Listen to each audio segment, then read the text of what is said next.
امروزها همه ما سوال میتیم که چرا جوانان اینقدر بی‌غیرت شدگن، اینقدر بی‌ناموس شدگن، اینقدر بی‌معنی شدگن. چی به درباره آینده شما فکر نمیکنن؟ چرا مردمی پیش اینقدر موفق بودن؟ در زمان پیش قهرمانا زیاد بودن. در زمان پیش در سن سال 18 20 25 مردم جهان تکان میدادن. امروز جوانا کورپای بالاشون تکان دادن نمیتونن. برای چی؟ برای که قهرمان‌های پیش قهرمان‌های واقعی را برای خودشان درس عبرت می‌گرفتند. مثلا عمر ابن خطاب، خالد ابن ولید، صهیب رومی.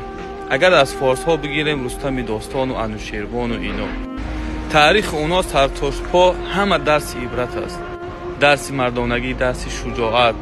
چه خیلی اونا برای وطن، برای ملت، برای دین جان خودشان فدا کردند.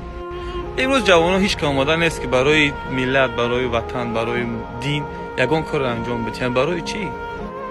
برای قهرمان‌های و مورگنشتاین اونا. قهرمان‌های اونا نمو رپرسته به معنی هم. طبیعی است که پیروی از مرغ آدم مرغ میکنه. همه پیروی از مورگنشتاین بر اینها آدم رنگ هوا میکنه. از این جوانان چی باید انتظار شد؟ مردم از خواهرها بسیار میدونن که دختر حلال نمیابی، دختر به معنی نمیابی، دختر نمیابی که زندگی را دوست بداره. برای که زنهای پیش پیروی از حضرت عایشه میکردن، پیروی از حضرت مریم میکردن، پیروی از زنهای پاکدامن میکردن. امروز چی؟ بیا من نماشون نگیرم، همون لوکشالایی که حتی شوهر دارن میبروین خودشون در تیک تاک اینا برای چانس میشیدن نشان میتین. پیروی از اونها دیگه معلوم است که چی زن تربیه میکنن.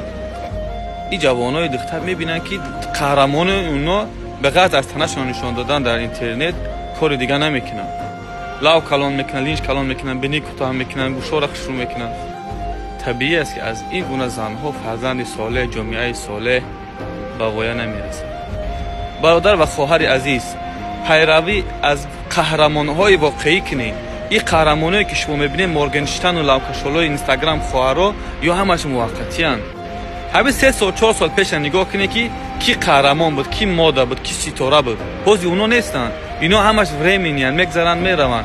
پیروی قهرمان‌ها، پیروی از نفرای بکنه که واقعاً برای خودشان، برای وطنشان، برای ملتشان، برای دینشان قهرمانی واقعی است. خدا همه ما را به قهرمان‌های واقعی برساند.